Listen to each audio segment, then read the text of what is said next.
I'm Jane Applegath. Welcome to the Epic Vision Zone, where bold ideas meet extraordinary leaders. What if education could transcend borders and transform the future of global leadership? And what if education wasn't just about knowledge, but about igniting possibilities across cultures? And the destination wasn't about knowledge, but about sparking transformation.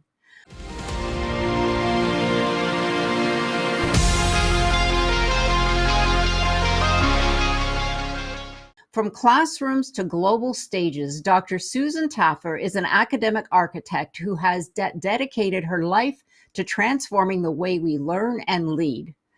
Her credentials include a master's in the study of world religions from Arizona State University, as well as a doctoral in educational leadership from Northern Arizona.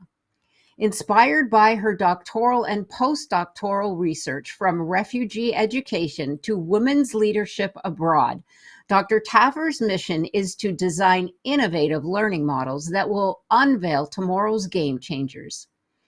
As a visionary entrepreneur and global leader in education, Dr. Taffer is the CEO and founder of World Connections Foundation, a nonprofit with one bold belief: education is healing, and healing is education. She is also the CEO of College for World Connections. Dr. Taffer says World Connections Foundation is where ordinary ends and extraordinary begins. We unlock human potential through leadership development, world schooling, and by fueling imagination to empower learners to rise to new possibilities. Welcome, Dr. Taffer. Thank you so much for joining us here today. Hi, Jane. It's always a privilege to have a conversation with you. I just appreciate your insights, your curiosity, and most of all, your passion for what you. Thank you for having me today. Oh, well, thank you for joining us. And I'm really excited about delving into this topic of education because, as you and I know, we've had many discussions. Dr. Taffer is a very close friend of mine. And education, even in the time that we have known each other, has been evolving and now more rapidly than ever. So let's get started. What bold vision drives the mission of World Connections Foundation, and how do you see it changing the global education landscape? Well, to be fair, if I didn't speak to why World Connection actually came to be during the pandemic, of course, there were a lot of people that were shut down in every country in the world. World Connection partnered with a university, and we prepared training and modules for people that were educators and K through 12, university educators, parents, how to teach your kids with an online forum. Because it was all over the world, the problems were the same. It wasn't unique to America, but it was unique to everybody who engaged with youth and kids. And how do you do it and keep them abreast of their learning needs? So while we did a great job on that, we soon learned that it was sustainable for the long term. We would do 10 to 15 workshops per day. And though we recorded them, had them available, it just did not meet the needs. So from that, the foundation drove the development of College for World Connections. And now you couple the pandemic and the AI-driven world, we've combined those two huge factors. And in short, what we're doing is we're preparing youth and adults for an AI-driven world by connecting to the world. And in order to thrive in an AI-driven world, you have to combine technology fluency with human fluency. So you need to learn how machines think, but never forget how people feel. Right. Oh, I love that. That is pure gold. Technology fluency with human fluency. It's all about the alignment. We've got, like you said, during the pandemic was the great aha. I know before that time, you were a master in teaching online because of your position and teaching students overseas, etc. And that was the opening. That was the door that opened up this entire platform that now is something that is not only much needed, but it's going to be it is the wave of the future in learning. So that's yes, you're absolutely right. The pandemic has made a huge shift in all industries, including education. So explain to us then, and thank you for that information and that insight. I Mm-hmm. love it. College for World Connections. So you've got World Connections Foundation, which is your nonprofit, and then you have the That's correct. College for World Connections. Tell us a little bit about that entity and how that came to be. So certainly our foundation provides nonprofit support for the College for World Connections. What we're doing with College for World Connections is we're focusing on human-centered skills. So AI may automate many technical tasks. It can't replicate certain human qualities like empathy, ethics, or even emotional intelligence. So in order for youth and people in career challenges right now to thrive, they have to develop a new set of skills that are more human, not less, and learn how to interact with AI. So AI has many levels of um, application to jobs and technical aspects of part jobs, but there are certain things that AI will never be able to replace. For instance, empathy, compassion, cross-cultural communication.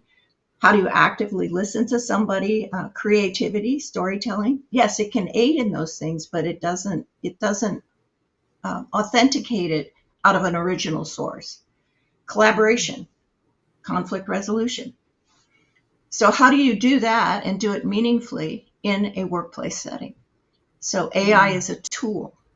It doesn't replace people. It assists people in what they do. Right. Yes, absolutely. Was there something else? There was actually. I know that academia, I've had conversations with professors, and many of them are very nervous of losing their role as a facilitator or a teacher. And the way I view it is, and as I talk with them, AI won't replace an educator, a good educator, as long as you use it. But AI will replace educators who don't use it. So if you're in a professional role that involves training, teaching, education in any way, learn to use the tools of AI, how to apply them in a classroom or a training environment, because it can only enhance what you're able to do. So work with it, don't compete with it. It's a partner, it's a thought partner, and it can Right. enhance your own thinking and the way you interact with your learners, your students, or your employees. Yes, absolutely. You're right. It up levels our, and it opens the door for creativity as well, because I'll often use it to prompt me for something, and then I'm going, "Oh, I never thought of that." That's another door there. And the key being, like you said, the good educators, because what I heard you say is, as humans, we are going to have to enhance our human abilities. Like you said, the critical thinking, the empathy, the collaboration, those are the core human aspects that we as you as educators and we as students need to continually upgrade, because that's where we have the power. That's where our uniqueness lies. Like you said, it cannot copy that. That is uniquely human. Right. So yeah, a college for world connections is that the center, the go-to place for elevating yourself in a human aspect, so that you're able to work with AI, like you said, not compete against it. Yeah, beautiful. I love that. Absolutely.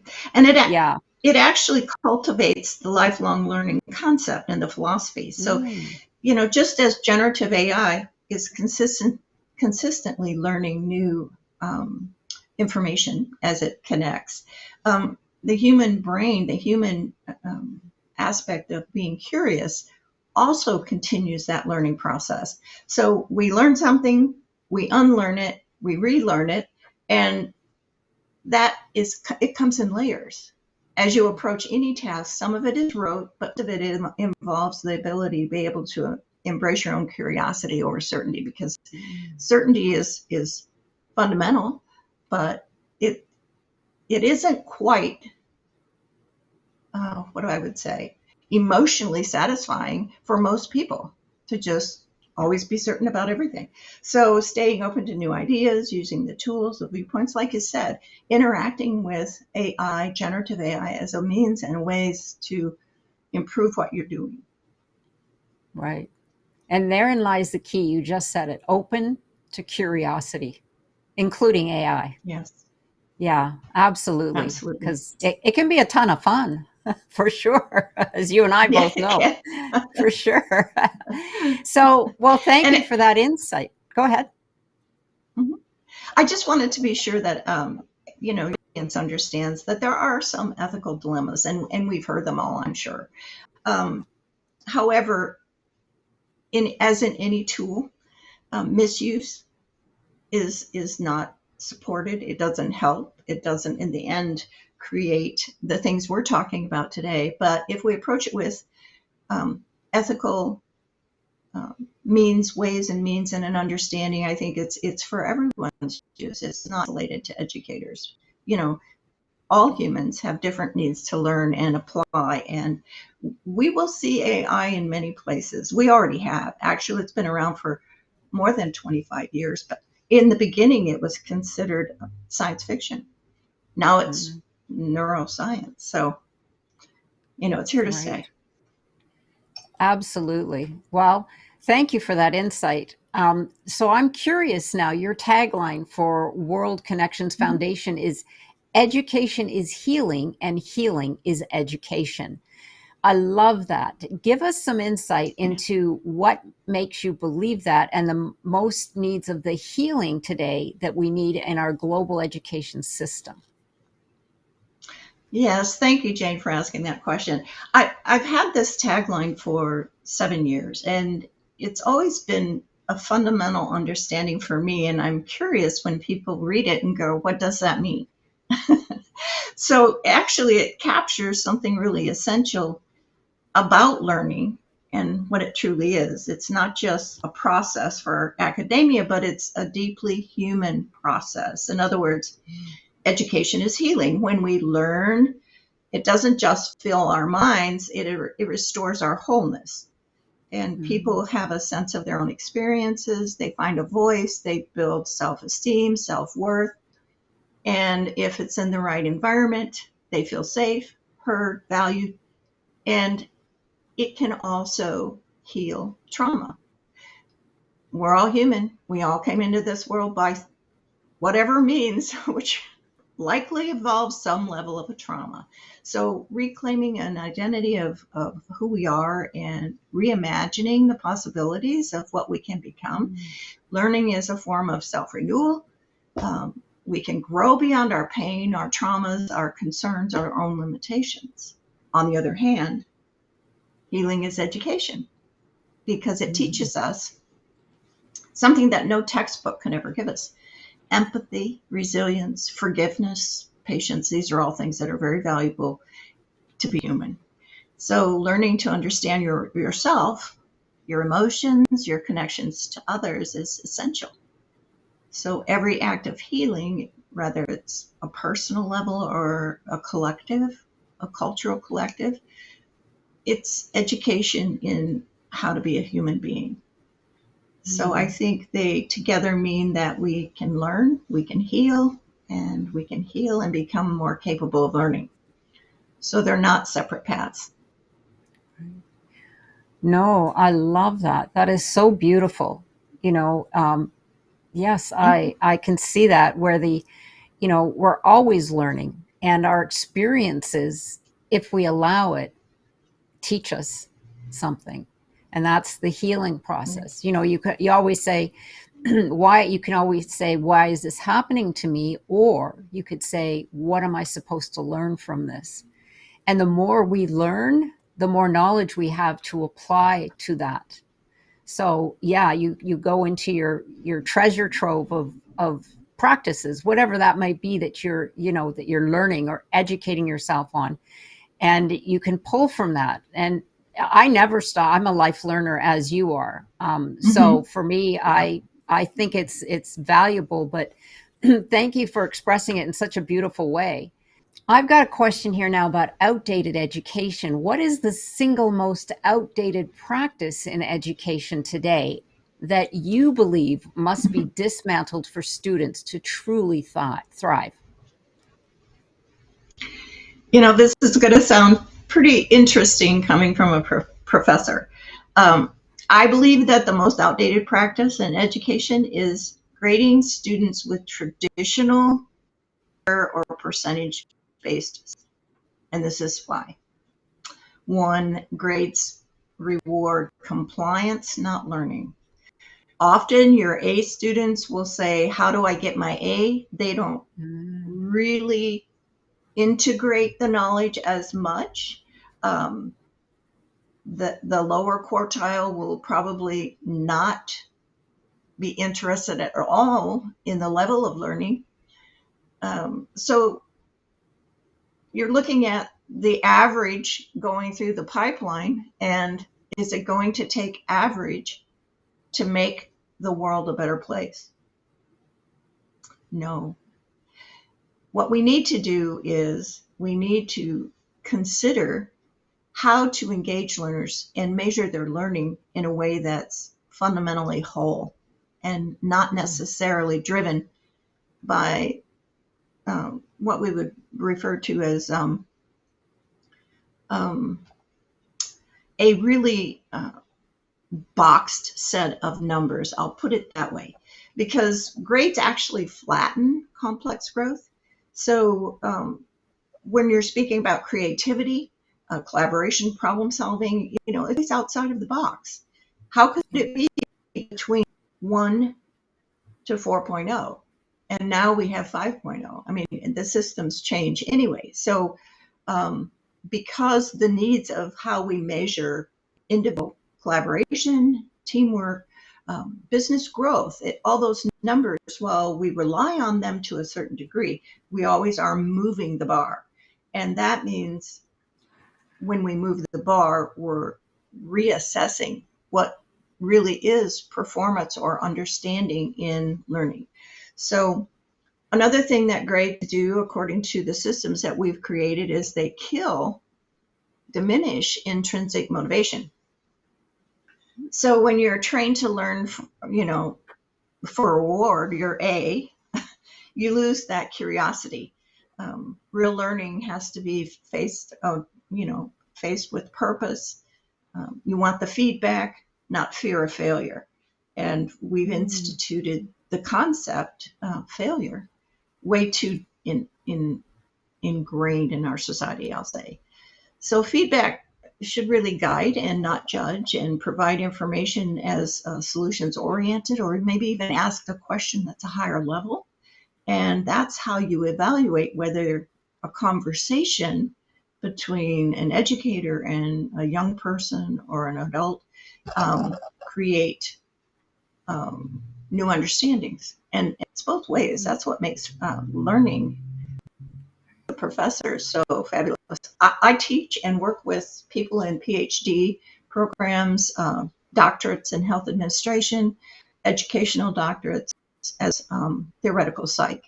And I learn from my learners every day, because they come from varying sorts of backgrounds. And of course, they're all at the graduate level, the highest level you can be in education. So they bring with them a plethora of knowledge and information. And I learn from them as well as they learn from me. So it's a real joy. And I believe that they're there to master and create a level of understanding through their research projects that contribute to the greater whole. And so it makes for a real rewarding relationship. So I think the grading system is a bit of a relic, and it's left over from industrial era, and it's designed more for ranking instead of learning. So I think we really need to reassess how we teach. That is so profound. Spot on. I mean, it's not a bit of a relic. It is a dinosaur built Yeah. built and put in a system for conformity when you think about it.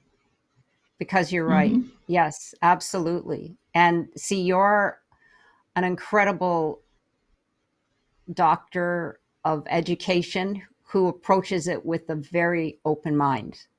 But Yeah. unfortunately, there are many educators in the system that are true system followers, if I could put it that way.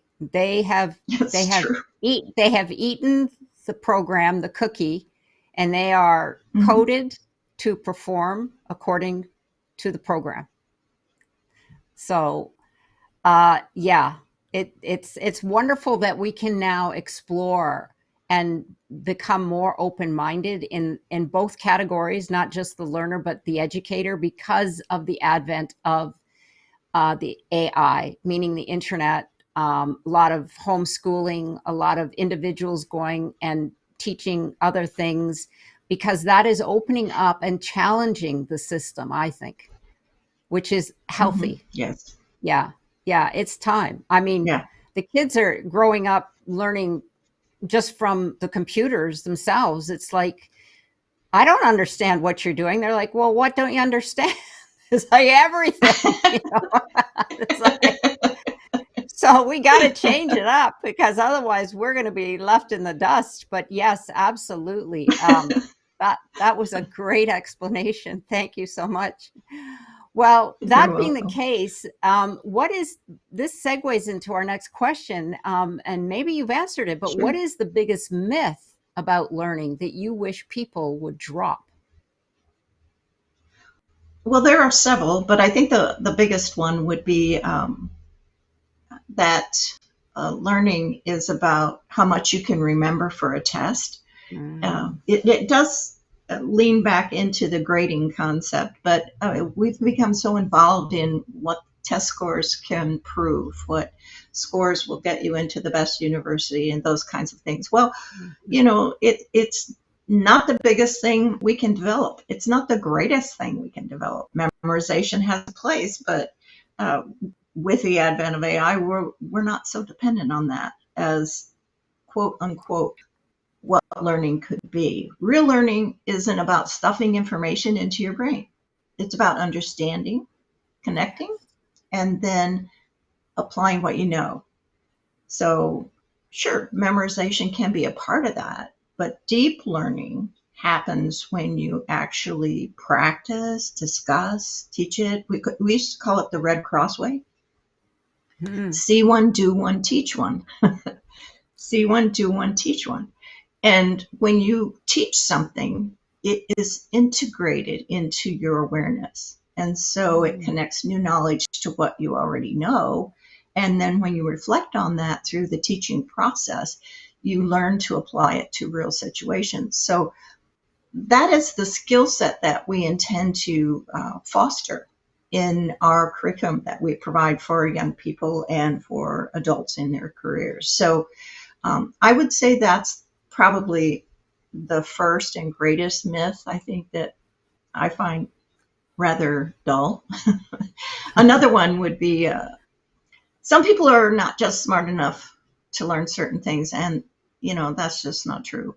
Everybody has their own gifts or ways of learning things, and one of the most appropriate applications of teaching that I learned actually when I began to teach in other cultures around the world at different universities is that intelligence isn't fixed. Um, Mm. the myth that you're either good at math or languages or not, or whatever the case may be. We all have strengths, maybe more strengths in analytics, more strengths in creativity, more strength in design understanding. Those are just levels of strengths, but it doesn't mean that we're incapable of learning at any point in time. And often we convince ourselves that we are, and oftentimes it happens at very early ages when we're told, Mhm. oh, you're just not good at math, for Mhm. example. But the truth is that all the research points to neuroplasticity shows that your brain will change if you practice. even struggle through challenges. So effort and good strategies matter more than innate talent. So I think that is particularly important. And as an educator, I opt that way. I find it extremely rewarding when I can figure out where a learner is in their understanding on a topic and see what they have in the way of a gap of understanding and be able to provide that information for them. And the spark goes on, the light in the eyes, and everything happens in front of you. It's all very quickly displayed as an educator, but that's what makes my work, my profession, very rewarding. I could see that. Yes. It's the aha moment. And Absolutely. it's the dopamine hit in a way, because it's exciting Yeah, for it is. both. It's exciting Yeah. for the educator because it's like, now you get it. And it's so exciting for the learner because they're like, oh, now it all makes sense. But it's Mm-hmm. comprehension. Yeah. Comprehension is one of the things that I don't even know if it's something that they in grade school that they teach much anymore, but we used to have to read a book and then do a book report. And of course, that was outside the lines because everybody's comprehension of a particular chapter or a particular project that we were working on was different. But it didn't mean it was Right. wrong. It was just, what was your comprehension of this particular project or book or whatever? And I used to love those because, frankly, I was Mm-hmm. not a good C. I was a C and D student. So there you go. Yeah, but the C and I D was students will change the world. okay. I'm with you there. I looked at some of my old report cards that we found in a box, and I was like, oh my gosh, if this was my child, I'd be very concerned. I was like C minus, D, C minus. Jane should learn to think before she raises her hand. I'm like, okay. I was just like, I got so excited. I guess I just wanted my hand up. Who knows? But anyway, so yes, I completely agree with you. That's so interesting. Well, tomorrow's skill now, speaking about the future, what's the biggest skill today that students will need for tomorrow's world? Yeah, that's the best question ever. And how do we know for sure? But I have a pretty good inkling. It's been a real eye opener for me, and to look at um, what education has become in America and education around the world, as I've done international teaching at various levels. And what I've discovered is it's not about content so much as the ability to be able to relate to content. And now the new buzzword is called durable skills. And most generally, in decades past, you could call it life skills, soft skills.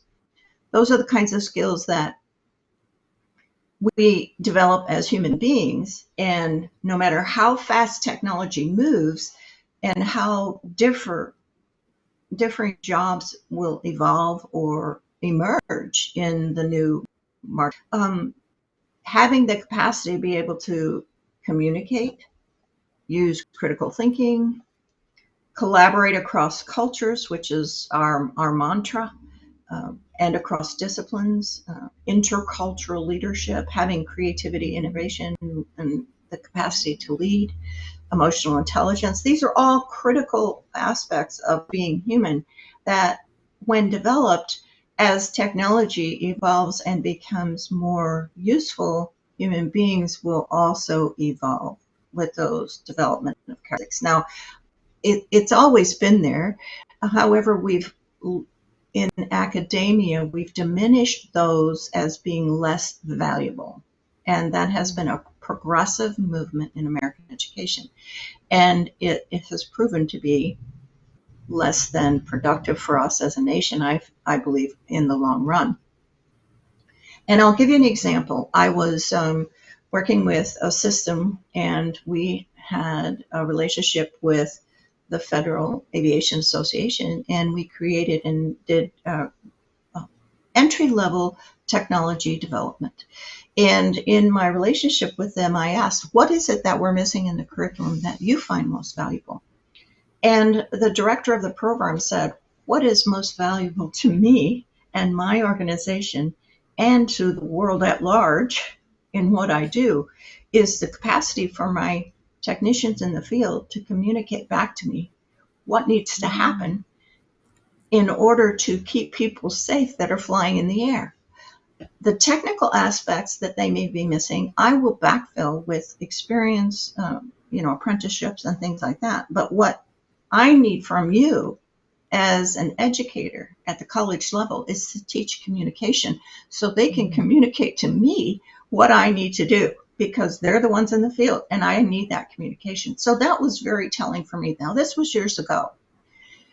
I have to say administration wasn't real happy for me asking that question because they didn't want to have to add anything to the curriculum, but it proved to be incredibly valuable. So that is a very practical way to describe what it is that we can apply to now with this AI-driven world and actually prepare youth, because we do not know what jobs will look like in 2 years from now. There's just no way to know. Educational systems that are adapting their own AI systems into current curriculum, the minute they do it and create it, it's outdated. AI, generative AI, is growing exponentially. So eventually we're all going to be connected with it, and the future proof skill that's needed is what we call, and now are referring to, durable skills. So it prepares human beings to that world, and so anchors them in a lifelong employability and the capacity for growth in any profession that they might be in. So that is our goal. So it seems like a big challenge, but for what we've developed so far, we of course are implementing what is referred to in our educational environment and our platform as concept pyramids. So in short, if I can just take a moment to explain, let's go back to the communication piece. Now, we know there are layers and layers and layers of understanding how to be a good communicator. And if you were to take a communication course 101, by the time you reach, higher levels of communication, that grows with you, right? So when you consider that understanding and how that fits into all the other levels of skills, durable skills that you need, AI has a plethora of curriculum resources that can respond to the definition of communication, how written, verbal, digital communication operates and works. So when a learner is interacting with our curriculum, the AI system can detect where the learning gaps may be. Now, when I work with a student, sometimes it takes 3 months for me to actually fully understand. Sometimes it's more instant than that, sometimes weeks. But because we're at higher levels of thinking, when we reach higher levels of thinking, we have the capacity to BS our way through something, especially when it comes to communicating what we think we need to know. And that is an art in and of itself. Well, you can't bypass the detection of AI on a gap. And our AI system is unique. It's been in the development stages for 20 years from an incredible, a I respect highly. And so 20 years of expertise in neuroscience has helped to create an AI interactive platform where the educator then becomes informed of where the gaps may be. And it's very quickly. So it helps to speed up the knowledge and the learning. And of course, how kids and youth are learning today, it's fast, repetitive, because they're used to the digital world. When you're used to the digital world, your learning capabilities are different from where you and I learned, right? So we're excited about it. I just wish I could give you a demonstration, but you'll just have to wait till the end of November when we put it out to the public. So Wow, how exciting. My gosh, to have an AI system that can find the gaps in the learning of a student so that you can address it spot on, as opposed to, like you said, in the days of yore, you might not ever know the gaps, let alone mhm. understand what they are. You can go years and years through schooling, and if you just knew what that one gap was. But that is see, this is where AI becomes an incredible tool. Absolutely. And Yes. it's just leaps and bounds of the ways that it can be useful to us. And like you said, communication. It's so interesting that you say that, because the better Mhm. you communicate, even with AI, the better your results. So That's right. That's correct. communication is a huge asset, to know how to communicate. But that is really that is groundbreaking. So I can't wait, and that's exciting news. So thank you for sharing that, Susan. Absolutely. You're welcome. So, educational degrees, then, when you look at the Mhm. landscape and what is happening, what role do educational degrees play in today's world? Because I'm hearing a lot about them not mattering as much. And tell us Mhm. about the micro course offered by World Connection Foundation. Absolutely. This is the most exciting part about what I'm doing. I have watched the marketplace. I've watched and anticipated the movement away from um, um, a culture that drives educational degrees as the only way to the next level up. Um, Certainly, it is a way, and there are individuals who an educational degree plays a big role in their profession, and it needs to happen. But so many of the up and coming workforce and professionals are interested more in what we call micro courses and certification rather than the long-term degree pathway. Now that's twofold. One, it's not as applicable to them and what they probably intend to do. And two, it's just not how they're used to learning, and they don't have faith in it, whether it works or not. And why don't they have faith? Well, for all the reasons that we've heard in the news, you know, high debt, low return, courses that are not necessary. The thing about the micro course is whatever's needed to learn a particular concept is driven in that engagement, and the rest that's superfluous is set aside, so it's much quicker to understand. Now there's um, about 21% of the would-be college student coming into the world today that's not going to go to college because they have no faith in the system. So they are looking for workforce development, professional training at what we call the micro course level. Now, eventually, will they be interested in an educational degree pathway? Maybe, and likely. So we've designed our durable skills program for youth to stack, and each certificates can be applied towards a certification process that will lead them to a degree, and Mm. or not. It's their choice. That's the beauty of it. It's affordable. It's pointed, it's direct to what they want to learn, and then it does spark curiosity and they'll learn more. So it's a way of teaching, engaging, and educating youth who have lost faith in the system.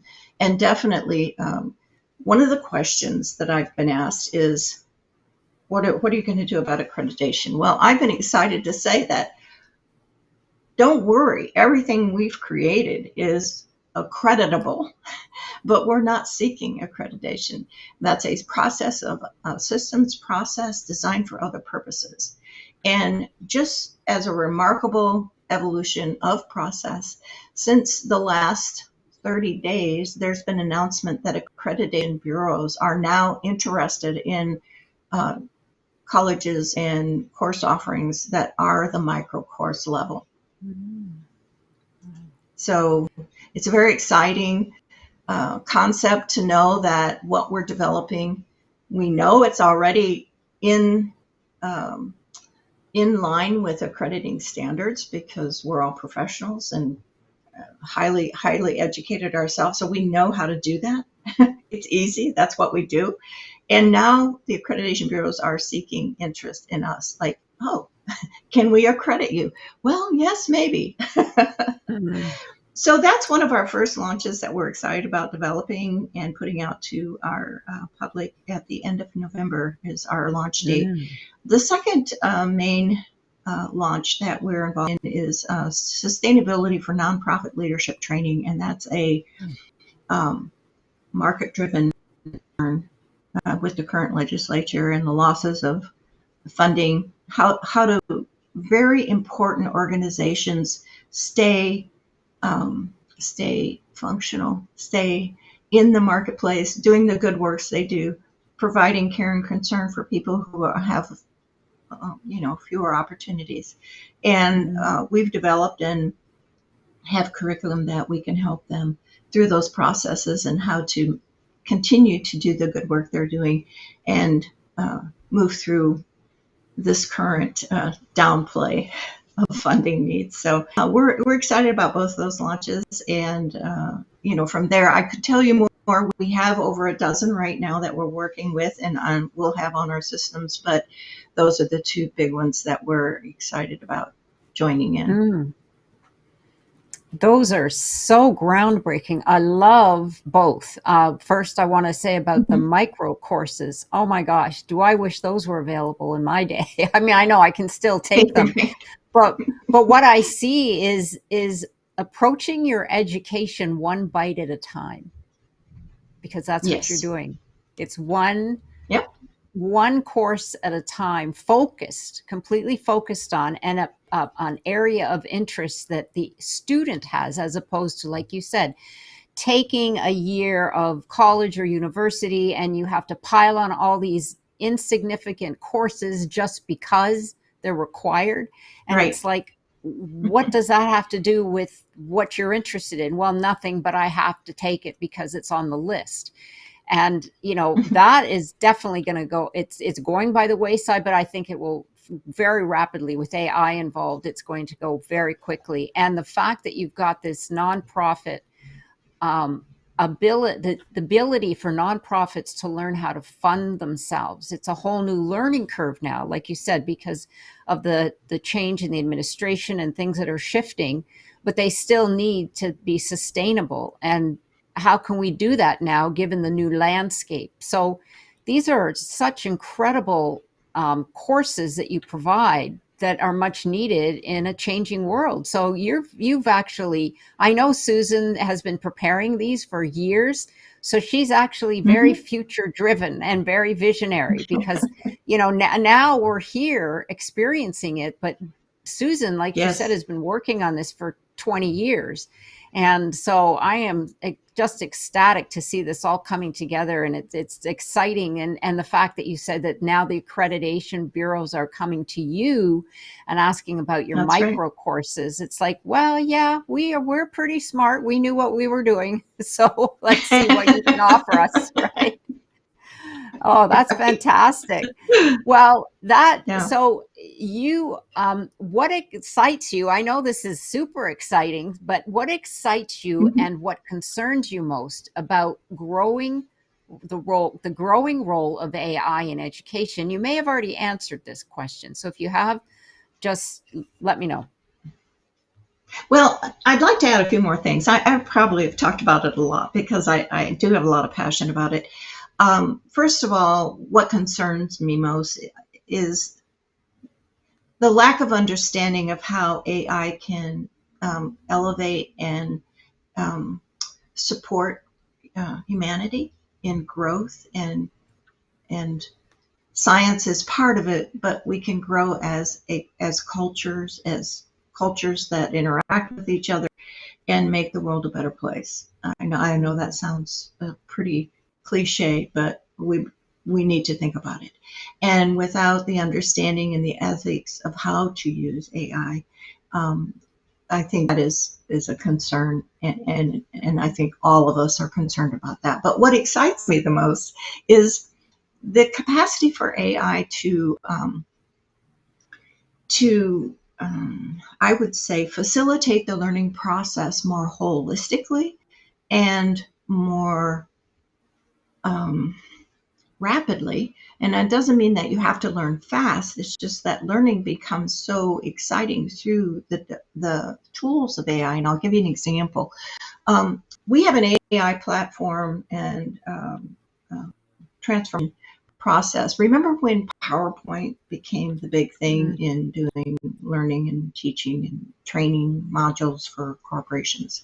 Well, that was pretty exciting. We got to see something. We got to put it together with the conversation. Well, AI can take that same PowerPoint information and convert it instantly into video content that's both exciting, has the capacity to engage a learner through neuroscientific evidence of how learners now interact with digital understanding and automation.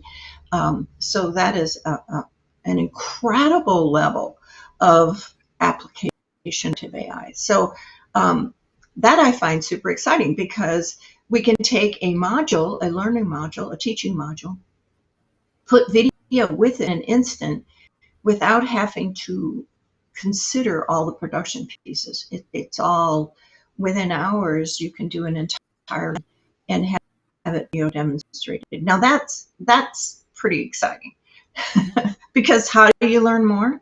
How do you learn faster? By seeing it visually in a story. And storytelling is an art that both you and I agree on. It's what makes memory really stick is through storytelling, right? Yes.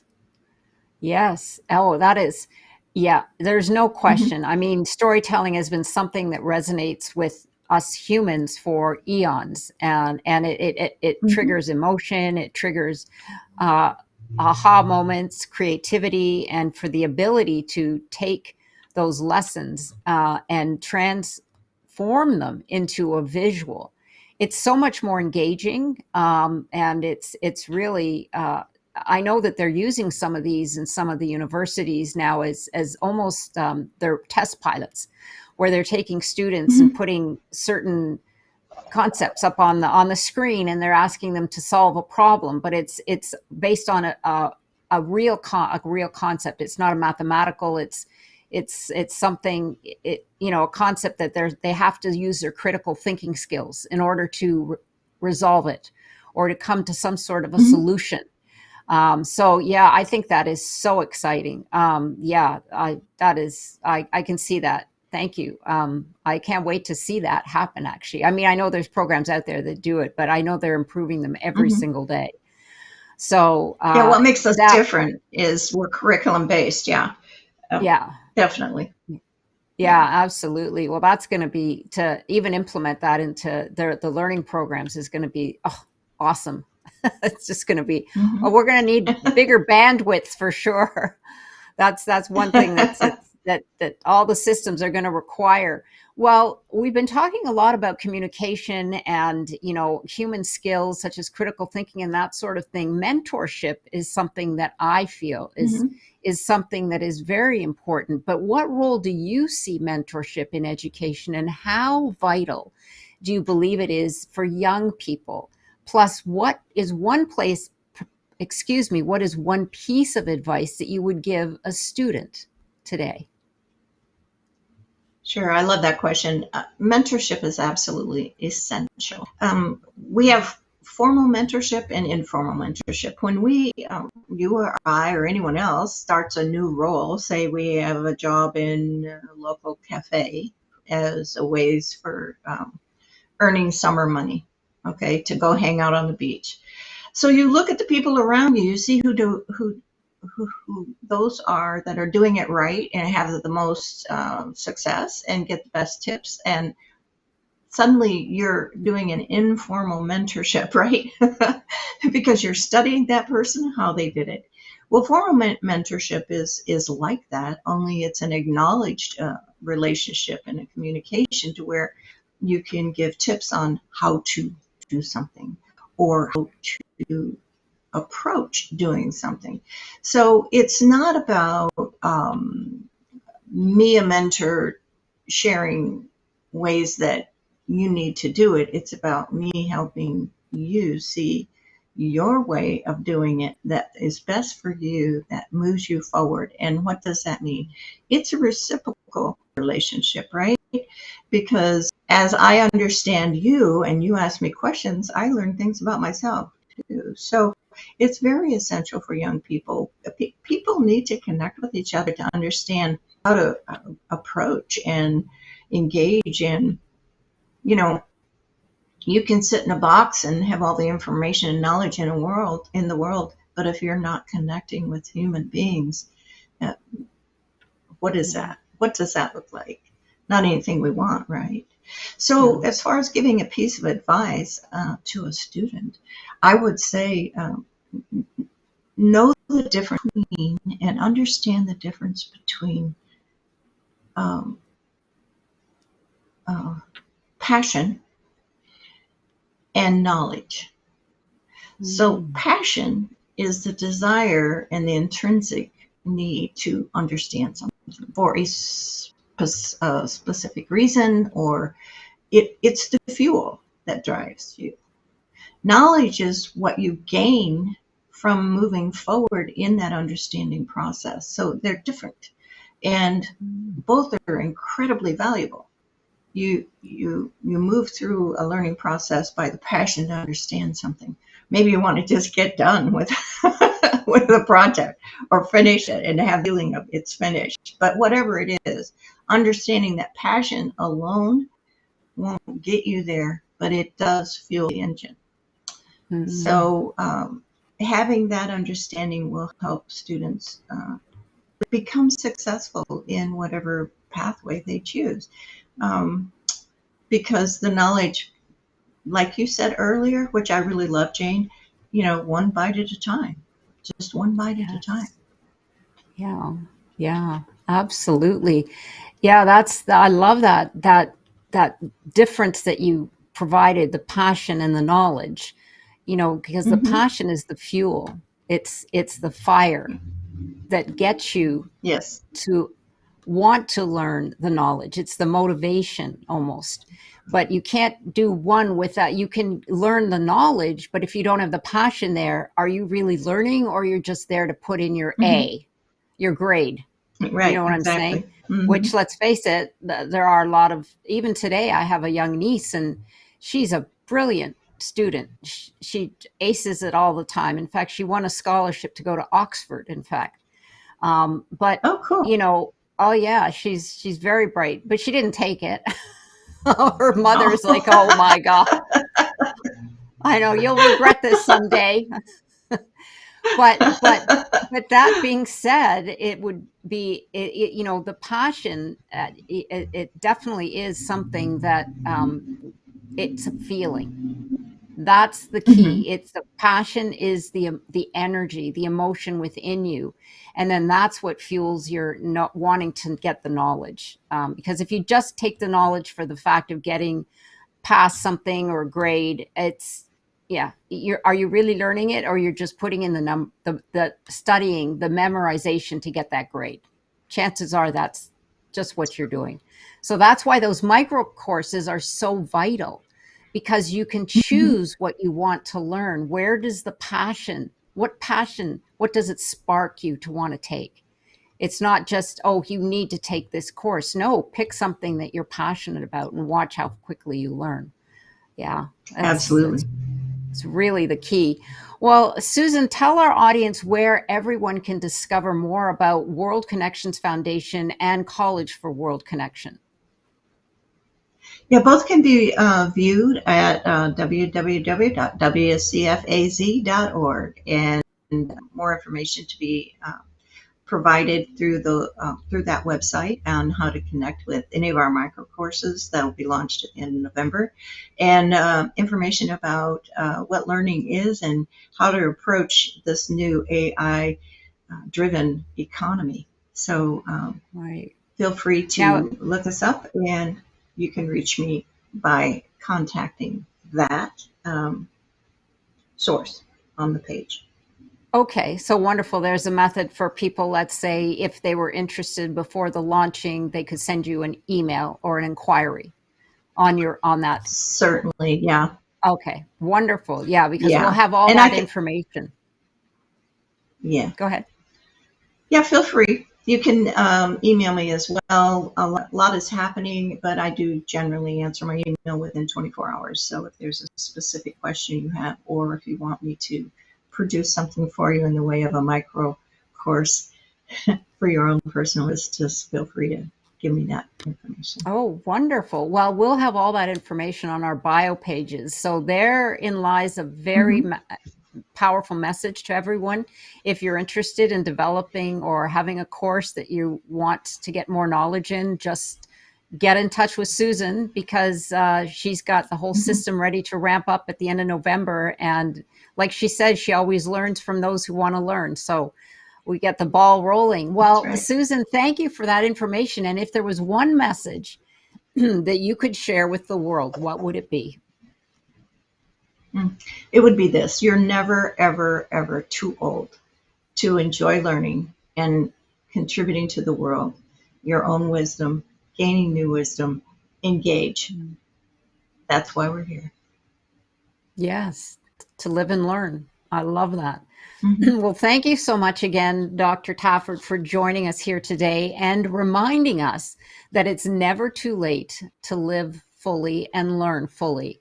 Once again, for information and to connect with Dr. Taffer, go to the Epic Vision Zone bio pages, where you will find all of her social media and direct contact information.